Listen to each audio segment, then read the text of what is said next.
في الأخبار: الجزائر تحمي ظهر الشعوب المظلومة من غدر الاحتلال. أيضا الاتحاد الإفريقي يصدم الجزائر باستبعاد بوليساريو من حضور المحافل الدولية، واعتراف علني من الإمارات بالتدخل في السودان، والبعض من الأخبار الأخرى. لكن قبل بداية الفيديو نرجو منكم الضغط على زر الإعجاب والاشتراك في القناة وتفعيل جرس الإشعارات ليصلكم كل جديد. في الأخبار: الجزائر تحمي ظهر الشعوب المظلومة من غدر الاحتلال. أحد أعضاء وفد الجزائر يقوم بطرح أحد العملاء المغاربة أرضا أثناء محاولته سرقة لافتة الصحراء الغربية والعلم الصحراوي من طاولة أحد الاجتماعات التحضيرية لقمة تيكاد باليابان.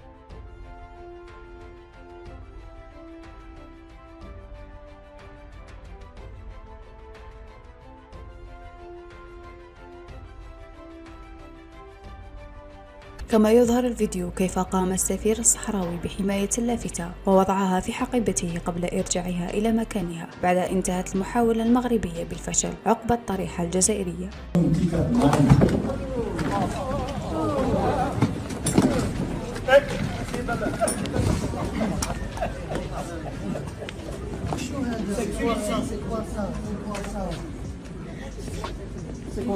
وبخصوص هذا، اليابان تنزح شعارات دخول خاصة بعدد من الدبلوماسيين المغاربة المشاركين في قمة تيكاد، وهذا عقب الاعتداء على البحث الدبلوماسي للجمهورية الصحراوية. الجهة المنظمة أبلغت الدبلوماسيين المعنيين بأنهم أشخاص غير مرغوبين فيهم على الأراضي اليابانية، وأمهلتهم 24 ساعة للمغادرة.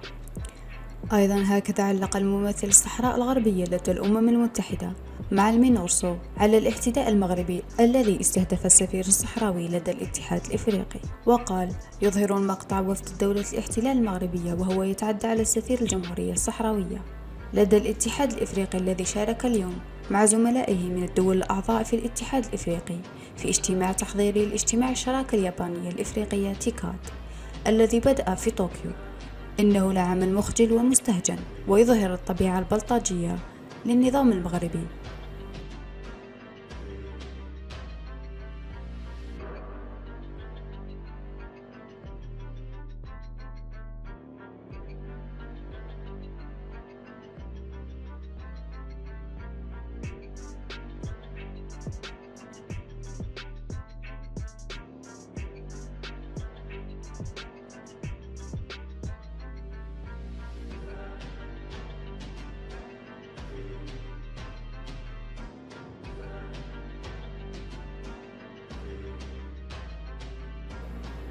أيضا وبخصوص المغرب، طالب الإتلاف البيئي في المغرب ووزير الانتقال الطاقي والتنمية المستدامة ليلى بن علي بالتراجع عن قرار الترخيص لاستيراد 2.5 مليون طن من العجلات المطاطية والنفايات الأوروبية، وعدم تحويل المملكة إلى مكب نفايات للدولة الأوروبية، وطالبت بالحفاظ على ما تبقى من الكرامة البيئية للمواطنين.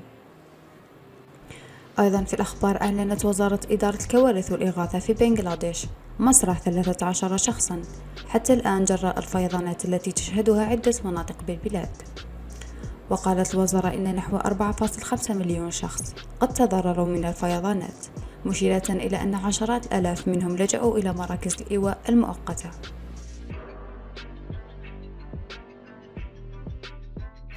أيضا بخصوص الفيضانات: أمطار غزيرة تغرق مقبرة البقيع أشهر مقابر العالم الإسلامي، وتحوي رفات 10,000 صحابي في المدينة المنورة، والمغردون يتساءلون لماذا لا تنفق الأموال مهرجانات الرقص والغناء على تأهيل المقبرة والحفاظ عليها. حصريا: الجزائر تبدأ في استغلال خامس أكبر منجم للزنك والرصاص في العالم الواقعة ببجاية، وهذه تعد إضافة ضخمة للاقتصاد الوطني الجزائري.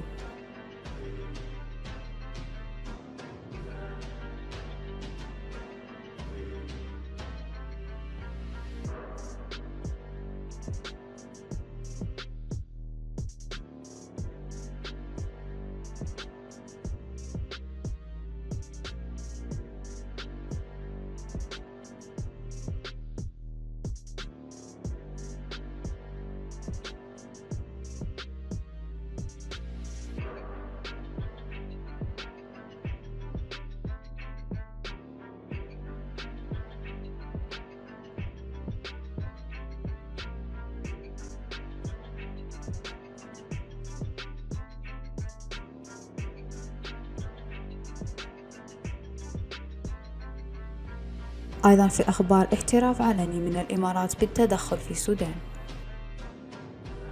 اعتمدنا على أمريكا، لكن خلاص كبرنا، صار عندنا عضلات، صرنا إحنا نموذج تنموي، صار العالم كله يحج إلينا، فليش أنا يعني أعادي اللي أنت تعاديه؟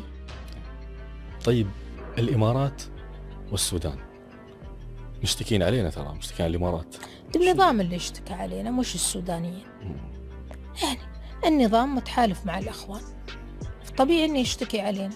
الإمارات ضد الأخوان، مشتكين علينا نحن، يعتبرونا إن إحنا متدخلين في السودان. إحنا مش متدخلين في السودان، إحنا موجودين هناك لأن عندنا مصالحنا، عندنا مصالح اقتصادية في السودان، عندنا استثمارات لازم نحميها.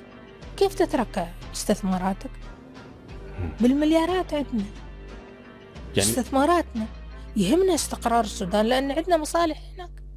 اتخذ الاتحاد الإفريقي قراراً استثنائياً ينسف مشاركة جبهة البوليساريو الانفصالية في المحافل الدولية الكبرى، والتي تجمع المنظمة القارية بكبرية الدول في العالم مثل الصين وأمريكا وروسيا واليابان وغيرها من اللقاءات والمحادثات ذات الصبغة الدولية. ونص المشروع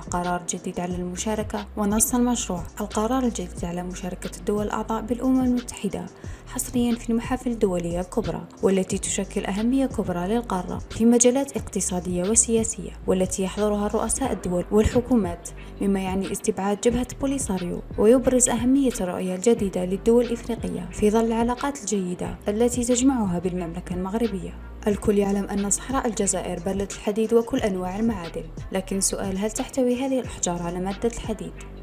أم أنها نيازك؟ أو أنها مجرد أحجار رنانة؟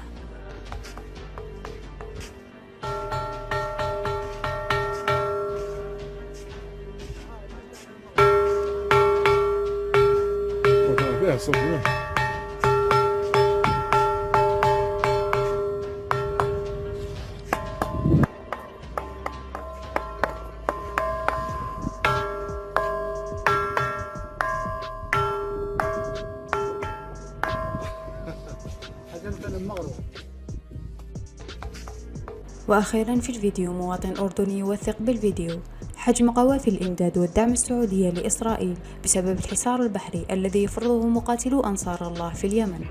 الأعراب أشد كفرا ونفاقا وأجدر ألا يعلموا حدود ما أنزل الله على رسوله والله عليم حكيم. ومن الأعراب أشد كفرا ونفاقا وأجدر ألا يعلموا حدود ما أنزل الله على رسوله والله عليم حكيم. ومن الأعراب أشد كفرا ونفاقا وأجدر ألا يعلموا حدود ما أنزل الله على رسوله والله. السلام عليكم. يا خالتي هذه في الطرود وطلعت على الخضارية. شوفوا الطريق كيفاه. والبربلية قريب قتلتنا حنا في ثلاثة. بلاطات لنا رودو، عوجت لنا السيو. قريب قتلتنا. أرواح خدموها لنا يرحم والديك.